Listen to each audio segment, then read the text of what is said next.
Planning a trip to Japan is like playing a game of Tetris on a grand scale.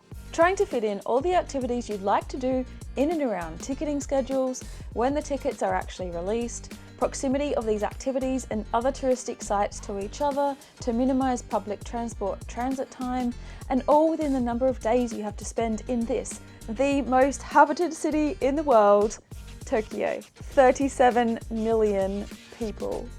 Hi, welcome to the Lenscap Chronicles. My name's Amanda and we are in Japan, and more specifically, I'm in Tokyo. I've never been more completely overwhelmed when starting to plan a trip, nor done more research in almost any other country or city I've ever traveled to than Tokyo. It's been an intense few months of reading blogs and websites to curate what I think is the most epic 5-day itinerary in Japan's capital. In this video, I'm going to share with you this incredible trip plan to make it easy for you. Each day, we visit a different general region in Tokyo to tick off as many bucket list items as possible, as well as a few optional extra activities which I booked on various online platforms. I hope this video takes out all the hassle of your trip planning and gives you the best itinerary that you can just follow and not have to stress. Keep in mind that this is the bare bones, this is the itinerary of what you should and could do in Tokyo in 5 days. But for all those tips and tricks, logistics, pre-planning, what to do before you leave, what apps you need to download, what you need to look out for, what things to apply for, what tickets to buy before you arrive, then I will be making a separate video. When I've made it, I'll put the link up here because that's going to be really important for your day-to-day getting around, making it easy, especially if you don't speak Japanese.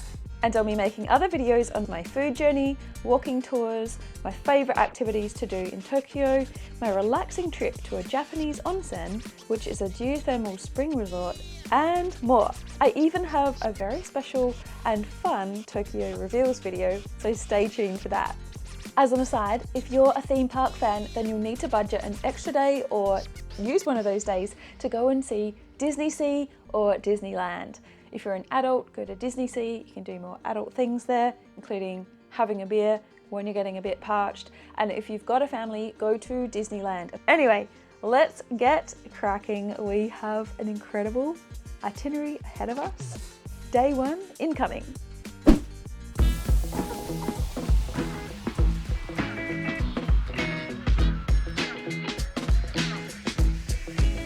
Woohoo! Day 1 in Tokyo, and I'm staying at the Shibuya Excel Hotel, which is in Shibuya, and it's right next to the world's most busy pedestrian intersection. We're talking 2,500 to 3,000 people crossing this intersection by foot at any given time. The lights change every 80 seconds, and this means up to 1 to 3 million people can cross the intersection per day. Estimates vary, obviously, depending on time of year. I am so lucky I've been given a room on the 24th level of this hotel, which is the top floor, and I can actually see the Scramble from my room window.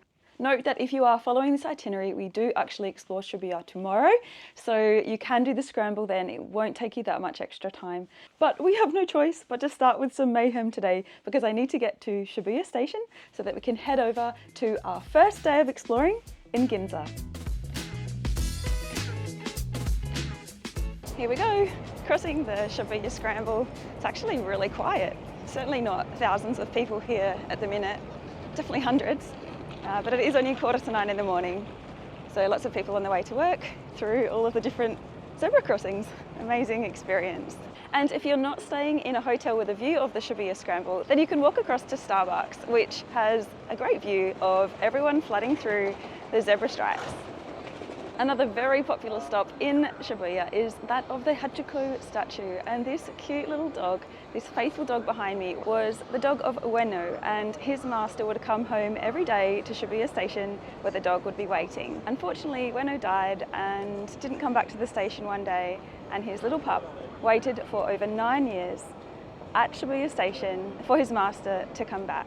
He's a very beloved character in the city of Tokyo, And if you want to wait in line for a photo with him, you'll have to do that for quite some time. The statue of Harajuku is right by Harajuku Station on one edge of the Shibuya Scramble, so you can easily get here on the train line. But do make sure to get off at the Harajuku exit at Shibuya Station because it is a huge station and it's so easy to get lost.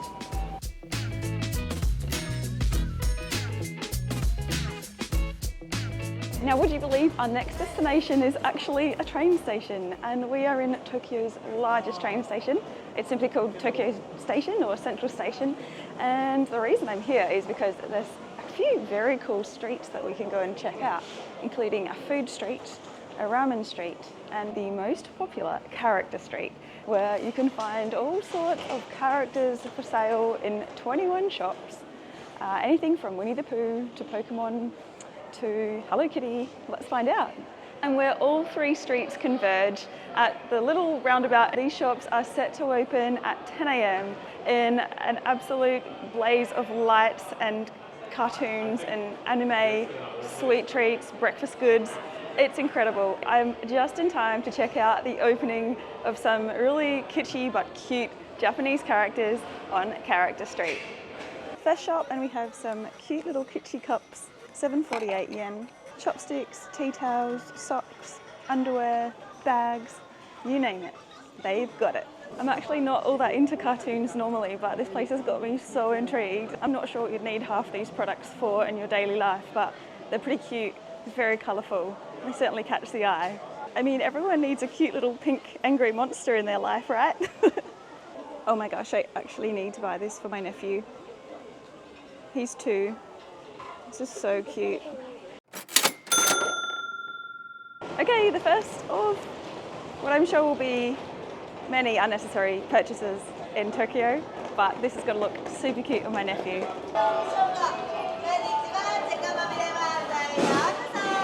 The Pokemon store, Tokyo. All of your favourites are here. Cannot possibly omit this off your itinerary if you're a Pokemon fan. And if you've got a spare 7,000 yen, you can get yourself this fella here, a huge Pikachu.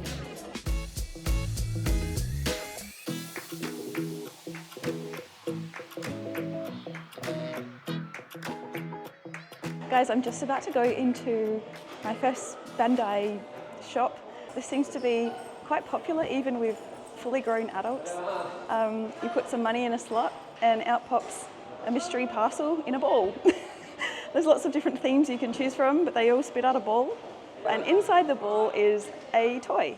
So you can choose from lots of different square canisters, different theme, and then it's a bit of a mystery potluck situation. Well, so far my shopping spree in Tokyo is kicking goals, very functional. I have a puppy towel hat and 2 Bandai balls with toys inside. But our next destination beckons, Ginza.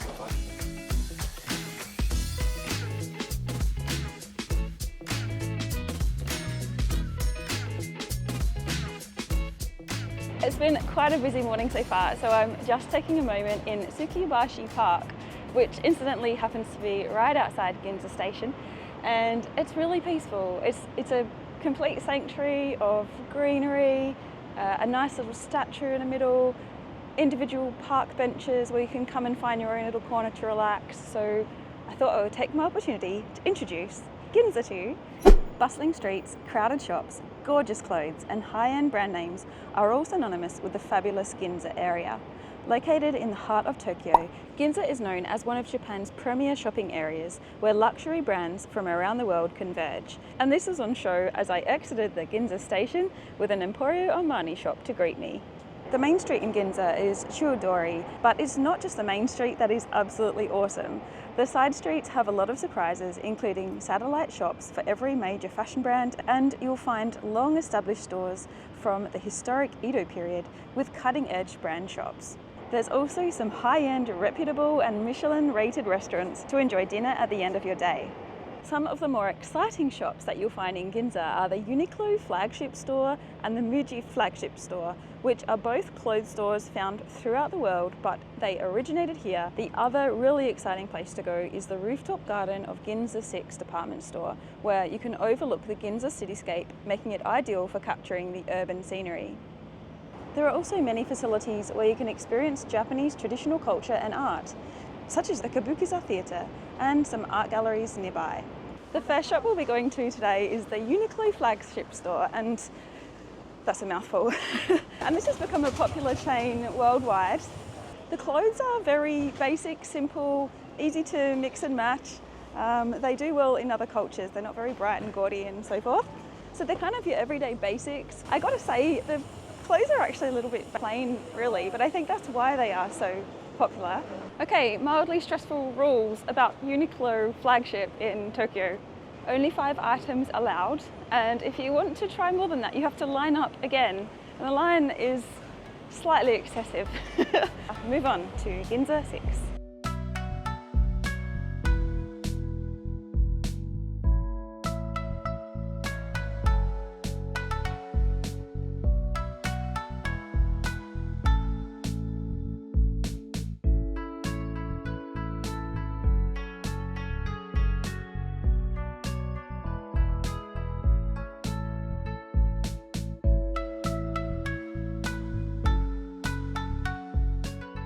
The rooftop garden at the very top of Ginza 6 is a calming oasis in and amongst quite a busy shopping district. So it's a lovely place to come and catch your breath. I love how Tokyo has these little green spaces dotted through it, really beautiful. The views from up here are stunning and slightly dizzying. They are so high. But time now to head off to the Kabukiza Theatre. The Kabukiza Theatre opened in 1889, boasting over 130 years of traditional Japanese art. This is a very unique art form. It's a traditional theatre show in Japanese, so sometimes it's helpful to read ahead the storyline if you do plan to go. The full show actually runs for 4 hours or thereabouts, and it's made up of 3 or 4 different acts. So you can actually buy a ticket to a single act, which will go for around 1 hour.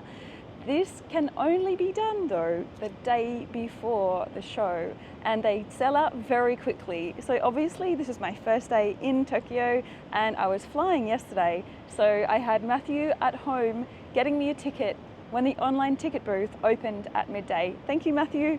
And if you do plan to go for the whole session, the whole theatre act of 4 hours, then you'll be fine. You can book those tickets well ahead. It's just for the single act tickets that you need to be very prepared and buy your ticket the day before.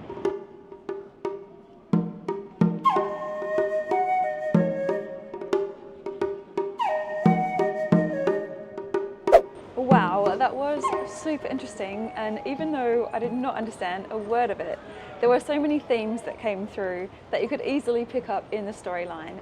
Revolved around a young man avenging his father's death, I believe, and so there was a lot of angry men on stage. There was some tears, some comedy. I saw one of the most epic fight scenes on stage when he was actually avenging his father's death, to the point where he was decapitating another man. No need to be too worried, it's all fake, but so much theatre, so much drama. It was really fun. I think 1 act was enough for me because I didn't understand the language, but if you're into theatre and you know Japanese, I would say you'd probably enjoy the full 4 acts. This guy was the main character and hero of the show, and I believe it was this guy who lost his head. Anyway, time for us to go and see the last shop in the Ginza district that we've got time for today, and then I am going to get some food because I'm famished.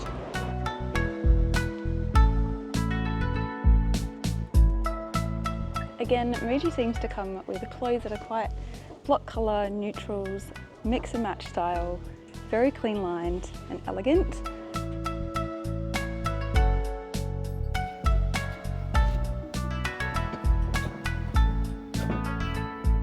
Oh my gosh, now I know firsthand how ridiculously enticing these shops are.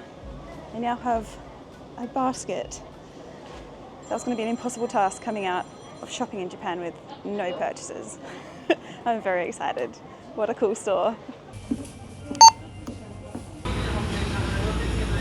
desperate times for desperate measures. This is not how I thought my first Japanese meal would go, but I'm running late for Teamlabs Borderless, which is still about 15 minutes away on the train, and I've pre-booked these tickets so I can't miss it. Here we go. Yogurt for the win to keep me going.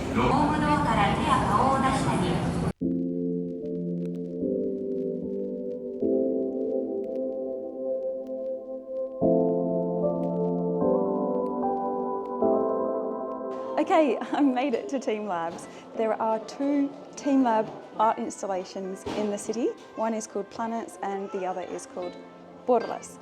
Now, Teamlabs Planet is slightly smaller, but it is the water version. So you're actually walking through a small amount of water. You have to take your shoes off, obviously. I've decided to come to the, I guess, flagship Teamlabs. I've just made my way to the locker because I needed to put my shopping away from Muji. Now let's go check it out. This is designed to be a completely immersive art installation. Lots of mirror effects, lighting, colours, and there's no beginning and no end. Just wander aimlessly around and probably come across different installations each time.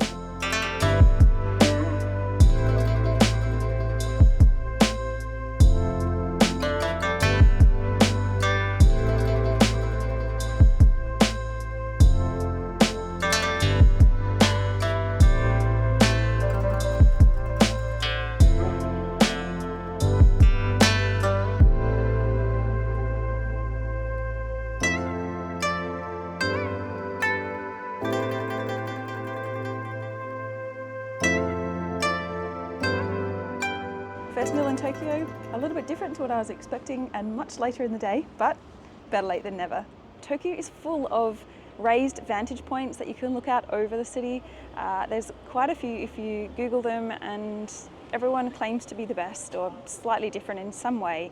We'll be seeing a few of those on this 5-day itinerary, but the first one today is Tokyo Tower. Situated in Minato City, Tokyo Tower is a communications and observation tower. It was the tallest tower in Tokyo until the construction of Skytree. Construction was complete in 1958 and it is 332.9 metres high, not 333, which would have made it so much easier to remember for my video.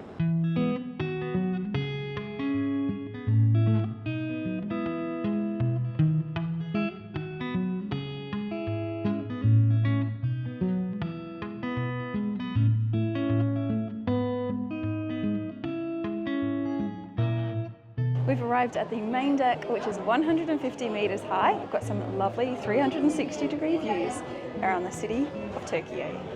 I have a 5:30 entry time to the top deck, so let's go see if they'll let me in slightly earlier.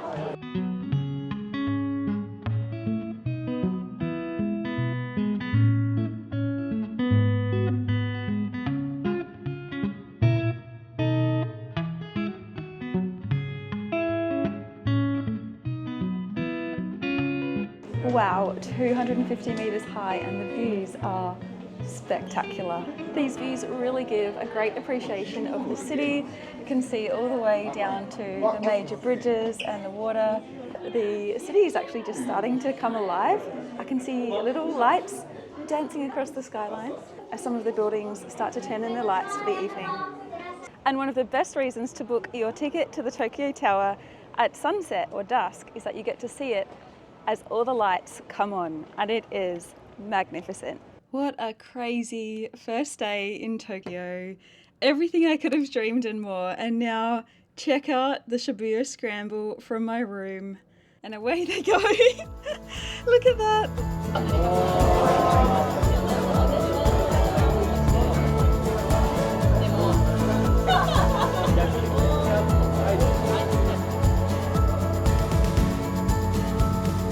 Day 2 Tokyo, and we are set for some soaring heights and more dizzying views, shops and go-karting in Shibuya, as well as the teen culture and animal cafes of Harajuku. But to start with, we are off to Meiji Jingu Shrine.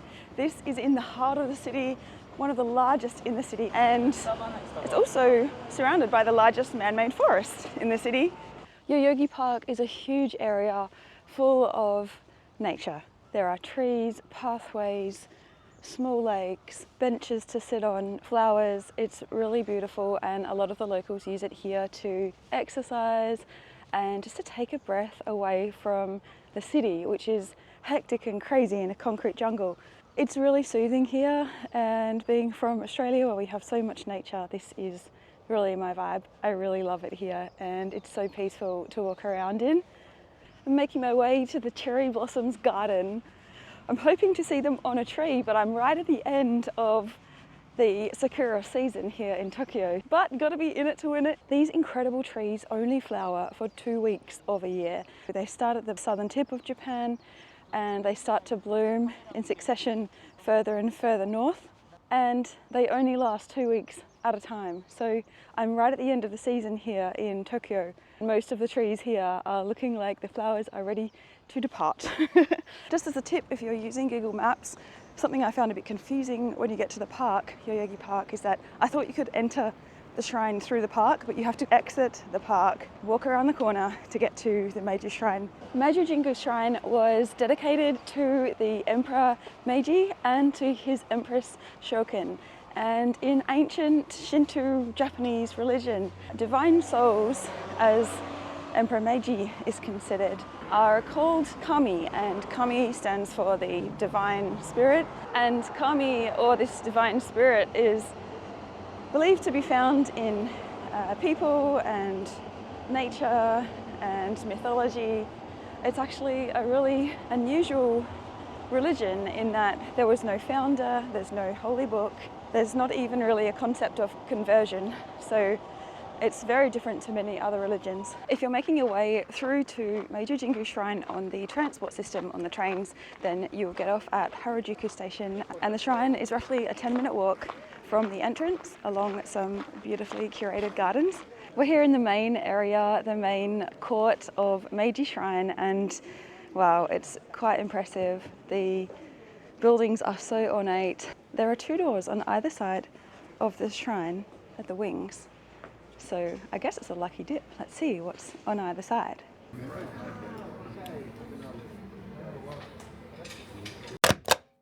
Next destination on our itinerary, I have mixed feelings about.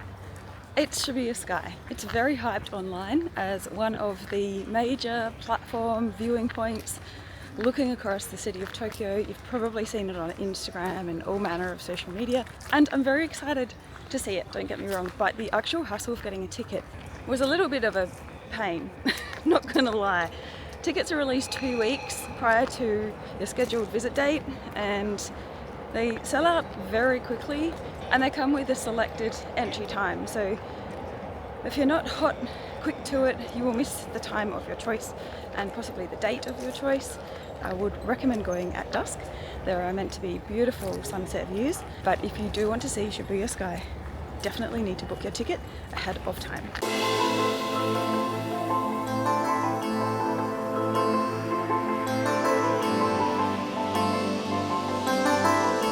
The views here at Shibuya Sky are unparalleled, 360 degrees, and there is no time limit, so you can stay here as long as you want. That being said, there isn't so much to do up here except for taking photographs and looking around. There's no cafe at the very top up here. There is a few chairs to sit in that people are making use of, so I'd probably recommend overall about an hour spent at the top. Every corner on the roof of Shibuya Sky is a photo opportunity, and there are people coming up with some crazy poses. Lots of fun and incredible views.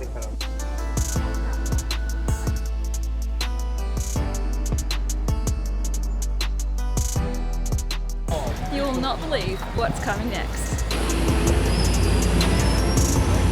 So I'm en route to go-karting in Shibuya. It's a little bit of a controversial activity. I think it does disrupt some of the traffic flow, and the instructions I've been given to get there seem to have taken me through a little bit of a dodgy part of the town.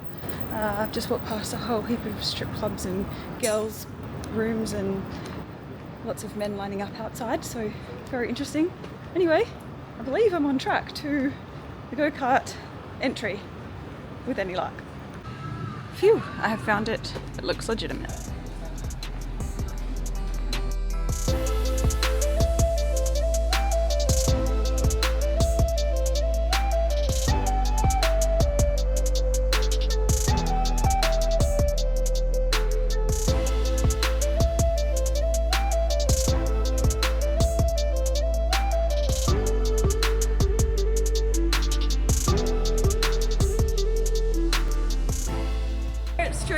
in Shibuya with my Australian passport and my international driver's license, which I had to arrange before heading to Japan. And I'm just about to head around the streets of Shibuya as Pikachu. We're going to be driving through the Shibuya Scramble, the crazy scramble, a few times as we explore the streets. I cannot wait. Let's go.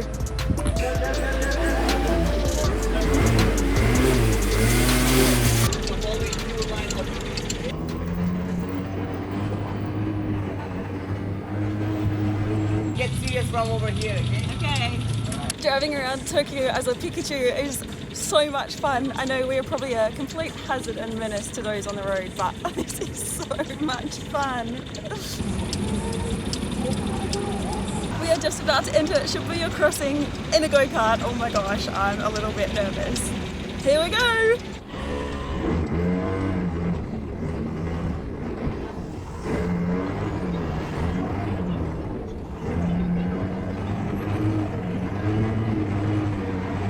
Got my cart up to 50 kilometers an hour. It is such a thrill. Actually starting to get into it now and not quite as nervous or afraid. It's so much fun and there's so much of the city to see.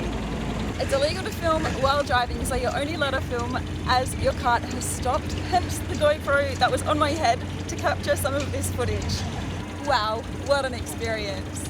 You guys inside one of these boxes, okay? So, two of you guys get to pick one box, okay? So, it's either the left one or the right one. You choose. Let's pick the left one. Left one? Let's do it. Okay guys, Yeah. okay? So one of them might have my lunch, okay? I'm starving, don't take my lunch, alright? Okay, 3, 2, 1. Let's go! You took my lunch! Oh my gosh, banana! Me, okay? By seeing this picture, okay? Thank you. Guys, now 3, 2, 1, flip. Drivers, okay?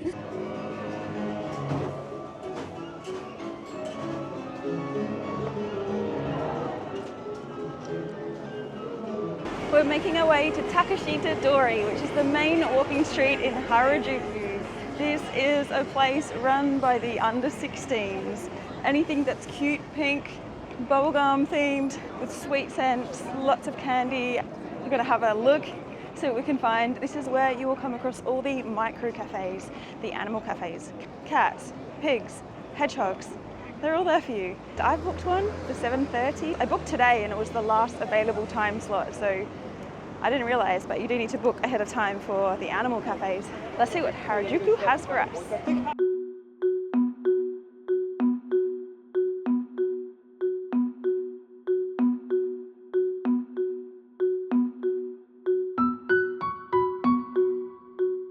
Wow, this street is a lot. It's cheap, lots of cheap, small little shops selling everything and anything. Crazy. It's actually really cool at dusk. All the shops are still open and people are wandering around having a ball.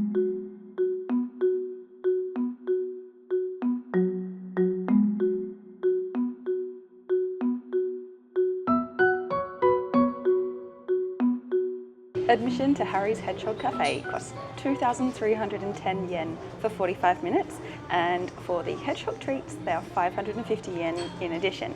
It comes with one free hot drink, and here is my first hot matcha tea.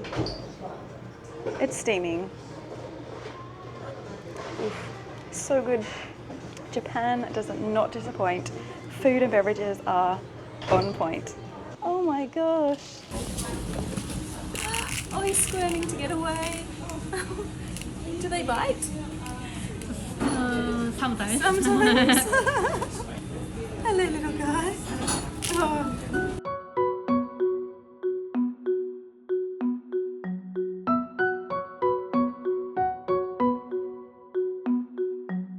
The cafe also has hamsters and owls, so you can actually have an experience with those animals as well. And in the centre of the cafe is a little meerkat running around on a leash. I'm not quite sure very about that. I'm sure he's very well looked after, but just seeing them on a leash gives me a little bit of grief. It's actually really nice just sitting here with them, bumbling along in their little trough.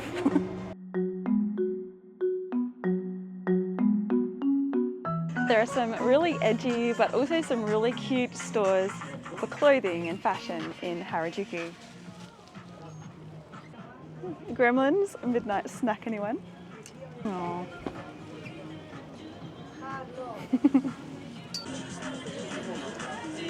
Oh my gosh, a whole store of Bandai capsules. My gosh. I have 200 yen of coins left. I haven't seen a capsule for only 200 yen, but let's see if we can find one. It's my lucky day. I've just found an extra 600 yen in my bag, stuck down in a side pocket, so I now have 800 yen to spend in this capsule store.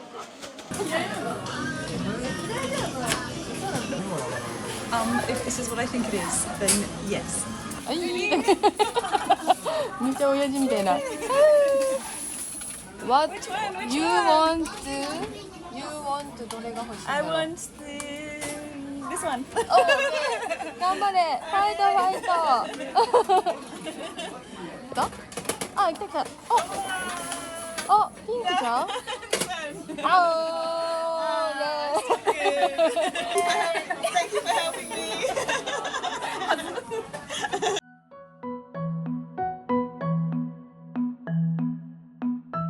I'm not sure my dog would appreciate this dress.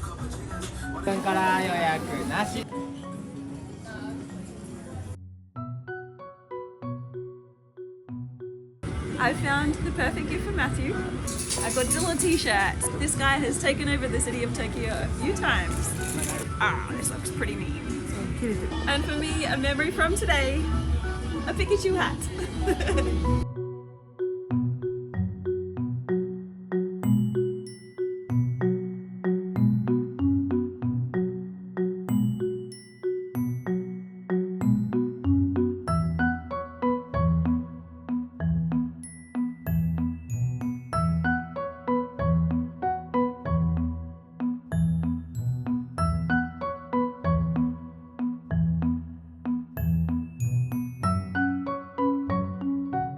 Takoyaki on the streets of Tokyo in Harajuku.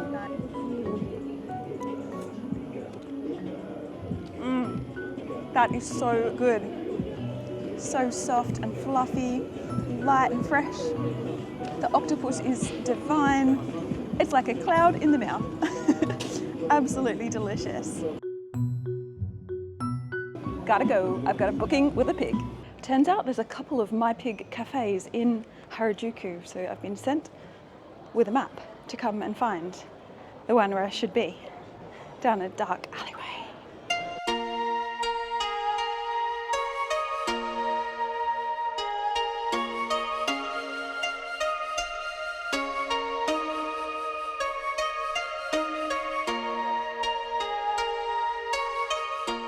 I've got a beautiful little sleepy micro pig, 2 months old.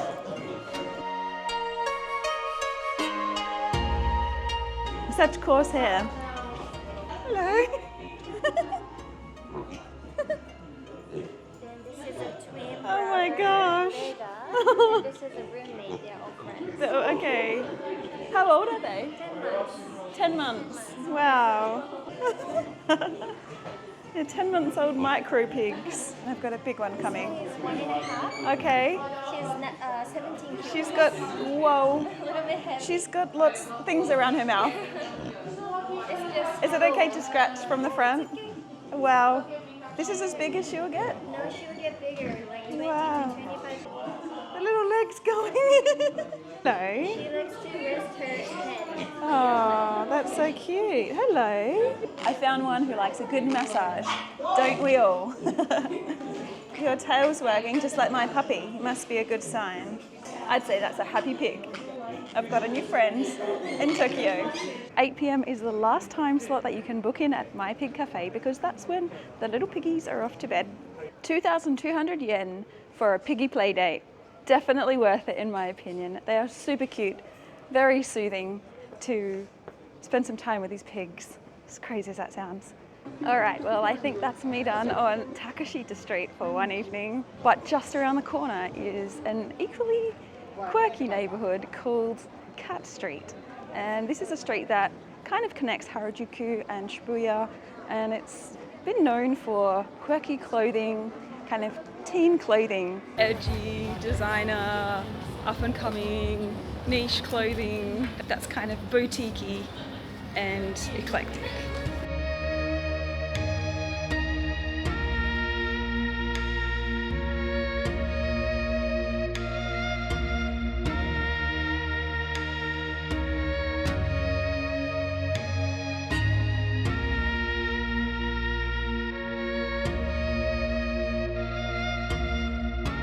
Wow, how's that for a bit of food theatre? Bon appetito.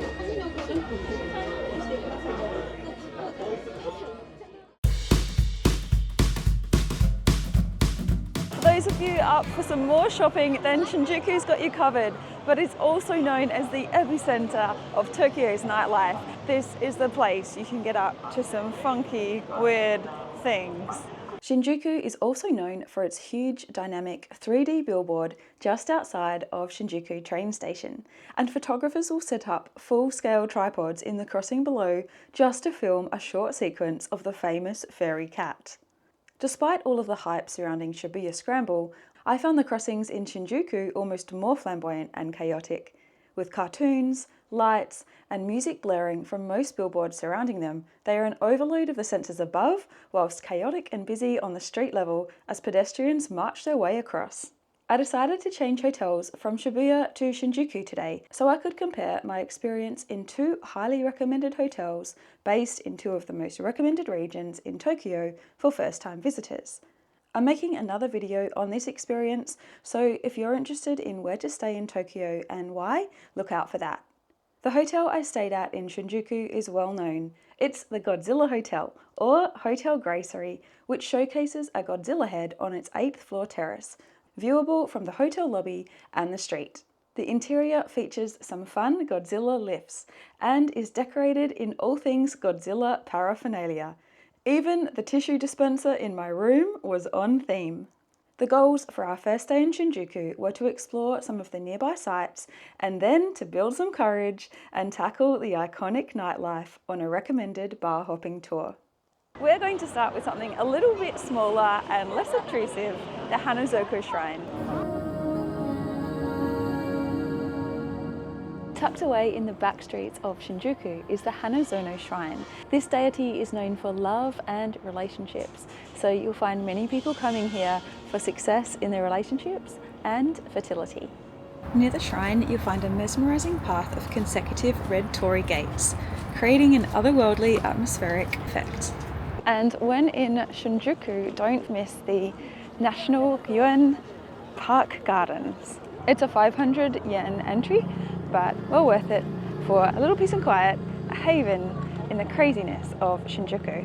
The National Gardens in Shinjuku are a sprawling 44 hectares of green space and places to sit and chill and relax, and those places are few and far between in the metropolis of Tokyo. Just an interesting observation as I walk through this park, watching couples on the ground picnicking, families. There's not a huge amount of public displays of affection in Japan, and I've noticed that everywhere, on trains, in shopping centres. People are very reverent and respectful, and they keep private things out of the public scene. Just something to perhaps be mindful of if you're here with your significant other, to be respectful of the Japanese way.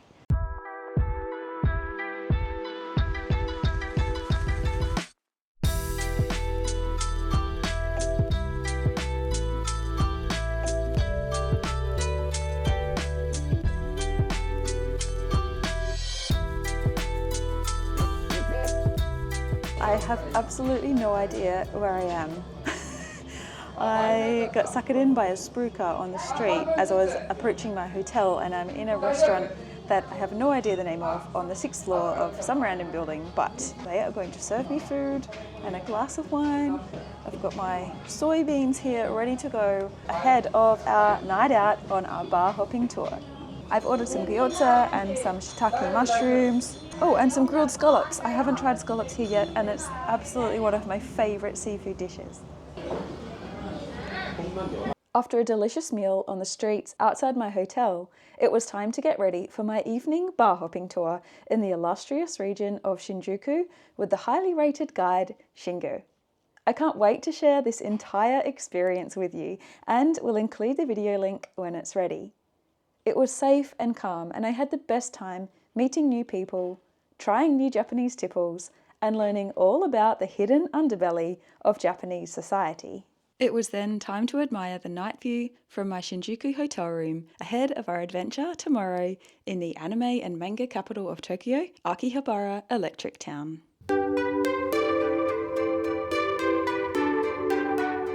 We've got a big day today. First, go to the Tokyo Metropolitan Government Building for the incredible sights. That was on yesterday's itinerary that slipped into today. And then we're heading up to Akihabara Electric Town. Cosme, anime, manga, you name it, it's full of electronic goods. And we'll be finishing up at 4:30 p.m. with a booking I've made at a very iconic restaurant here in Tokyo. If you're chasing heights, then the Tokyo Metropolitan Government Building has to be on your list. It's free entry, but it does come with a roughly 20 to 30 minute wait time in a long queue, which moves pretty quickly, to be fair. But the views up here are spectacular, superb views across the city of Tokyo. The Tokyo Metropolitan Building is closed on weekends, but the observatories are still open. There is one in the North Tower and one in the South Tower. The North Tower generally closes around 5:30 p.m. and the South Tower is open until 9:30 p.m. So check the website for more details and accurate timings, but well worth the journey up.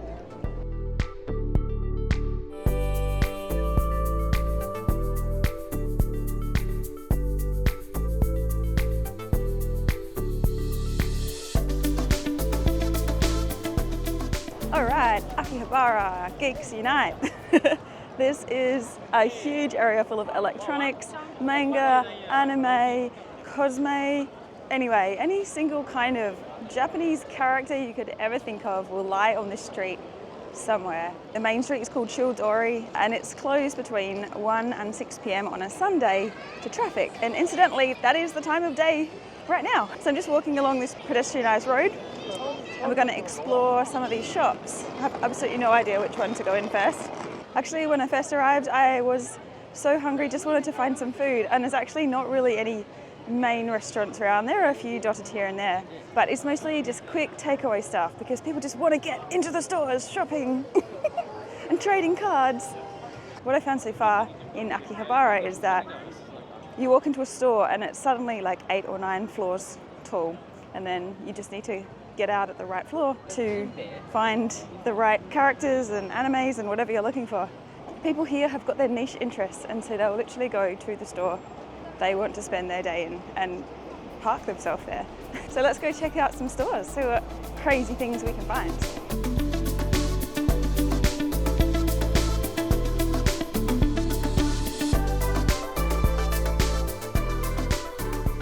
There's loads of these chancer games. Pop in 200 yen, see if you can win a Tom or Jerry or a Care Bear. I do think you have much more chance of winning if you go for the smaller toys. The big ones are designed to fall out of the grip, I'm sure of it. The claws never work. Going for, what's this one called? Does he have a name? 200 yen for one play. Is that good, do you think? Alright, let's see.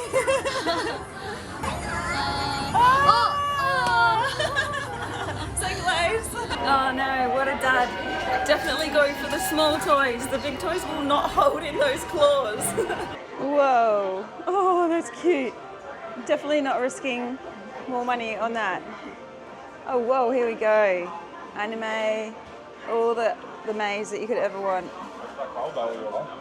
So I'm in a popular anime centre at the minute and there are so many different characters you can try to win. I have not been successful and I have no idea if I'm going to be successful. There are so many people putting coins in those slots and not winning anything. Surely this is the Japanese version of gambling. I have not seen anyone all morning win a toy from these games. So it turns out if you don't want to spend 200 yen over and over and over trying to win one in a claw game, you can come to the shop across the road and spend around 4,000 to 5,000 to buy the figurine yourself. And for 65 to 100,000 yen, you can actually take home your very own Japanese toilet.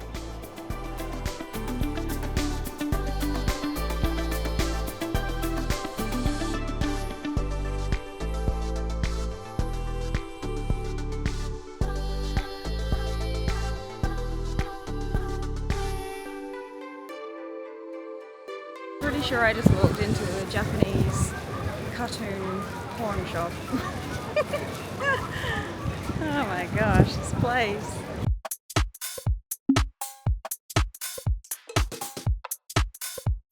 There was absolutely no way I was coming back from my trip in Japan without this guy, Pikachu. Actually not really a Pokemon fan at all, but I did dress up as Pikachu on my street card experience, and he's pretty cute and super functional. He's got a zip in the back, so I can put my essentials in there.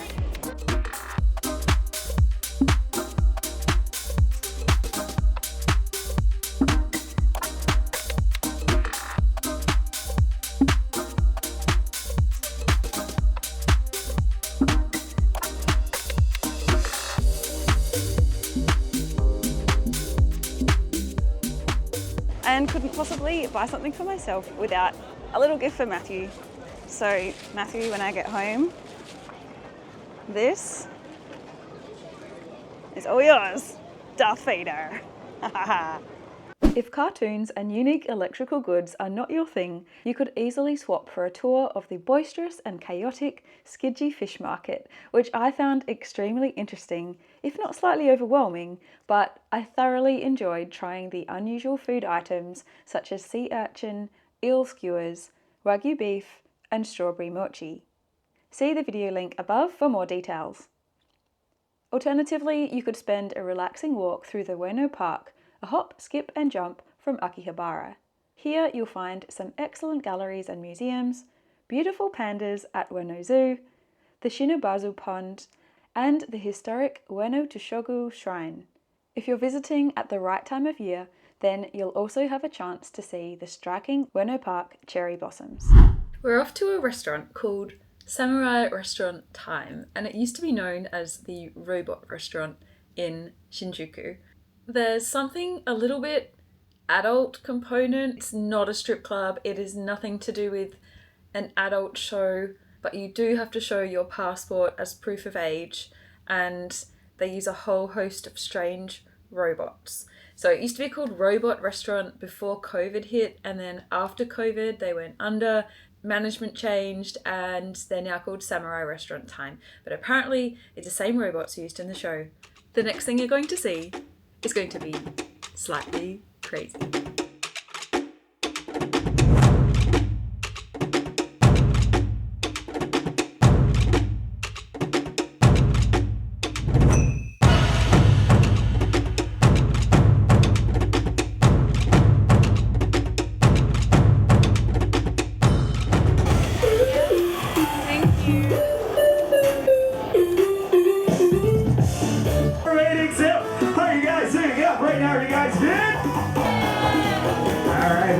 So right now we'll be starting the Samurai Restaurant Time. I would like to ask you all, are you guys ready? I'm not so sure about your answer yet.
Wow. That was big and bold and colourful. Fun.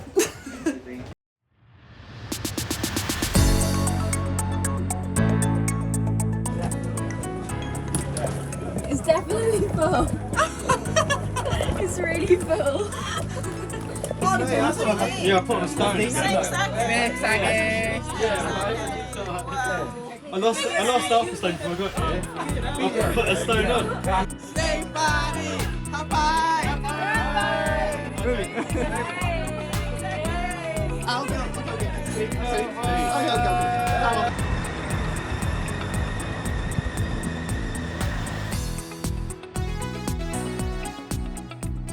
Sadly, our last day in Tokyo, and we are spending it in Asakusa, which is, besides being incredibly fun to say, a entertainment shopping precinct in Tokyo. We'll be starting off the day at Sensoji Temple, which is entered by the very impressive Kaminarimon gates. And visitors can then walk down the Nakamise Street, which is full of little trinkets and souvenirs for tourists.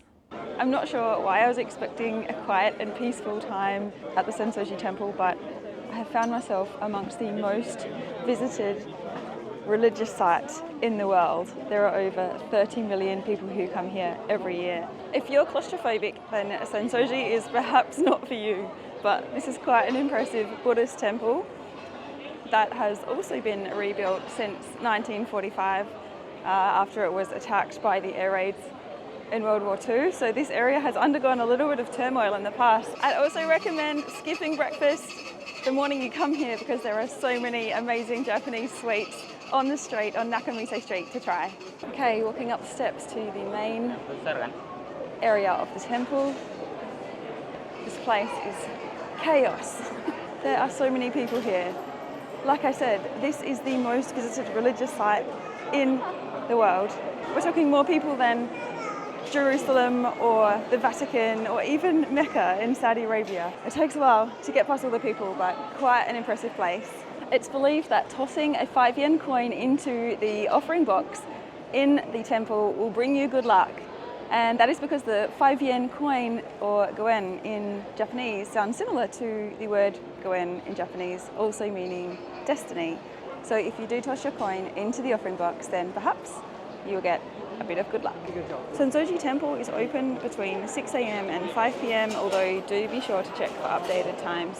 Whilst the shops in the Nakamise shopping street are generally open between 10 and 7.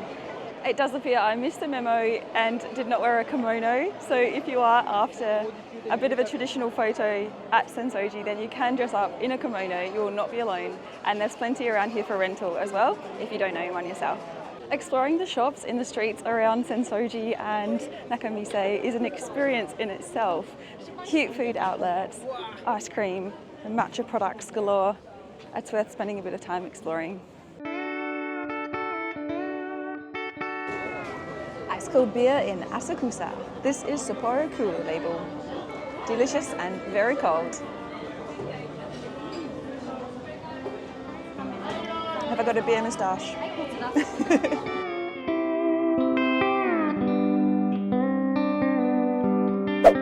We're now headed to the iconic Kappabashi Street, a place that offers shoppers a great blend of practicality, fun and tradition. Whether you want to shop for professional grade kitchenware or unique souvenirs, or just want a fun hands-on activity, Kappabashi has got something for everyone.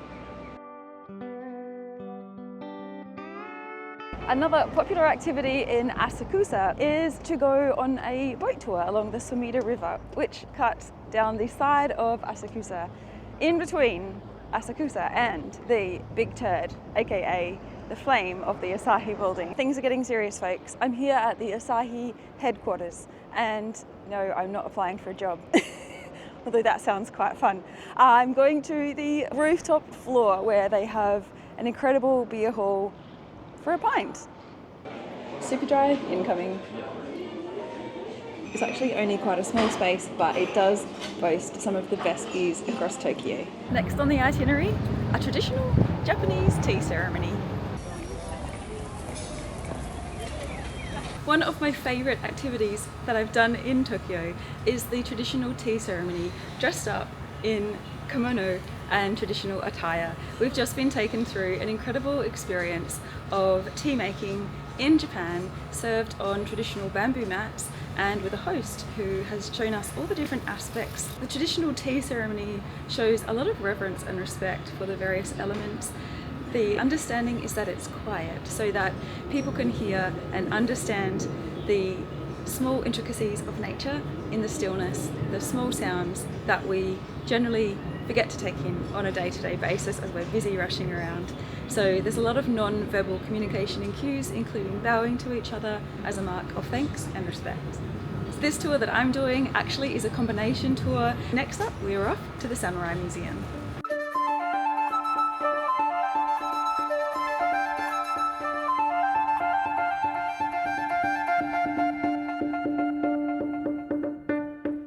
The beginning of the experience at the Samurai Ninja Museum in Tokyo begins with a bit of a dress up. So here I am as a samurai warrior, very serious. And we'll move on shortly to have a bit of an explanation. Next we'll add a layer of clay on both sides. For this side a thinner layer of clay, and for the back side a thicker layer of clay. And they heat it and dump it to the water. It will result in a different cooling speed, which makes this carved. The Samurai Ninja Museum is a great place to visit for families, and the kids will love it. You'll witness real-life ninja warrior costumes, ninja swords and sheaths, and view outfits which resemble famous movie characters. Be sure to check on the official website for the various packages available. You'll learn a lot about the history and culture regarding the rise of the ninja profession and finish in a large room where the guide will demonstrate how to throw shakurin, the iconic sharp ninja stars. We've gone from prissy girly dressing up in a kimono to throwing ninja weapons. After throwing a few shakurin and hoping for a bullseye, we finished with a real-life ninja demonstration. The ninja was stealthy, quick, quiet, and dangerous. All the hallmarks of his trade. Well, it's raining here on my last night in Tokyo, so I've just stepped in to a little izakaya to get some okonomiyaki. Steaming hot okonomiyaki. What could be better on a cold, rainy day in Tokyo? I hope that this 5-day itinerary is useful for you. It's certainly been a lot of fun. Tokyo has been an amazing city to discover. The people are so friendly. The train system works like an absolute breeze. Everything is so easy and user-friendly. So much beauty, so much history and culture, and the best food. Thanks for watching, and I'll catch you in the next video. Bye for now.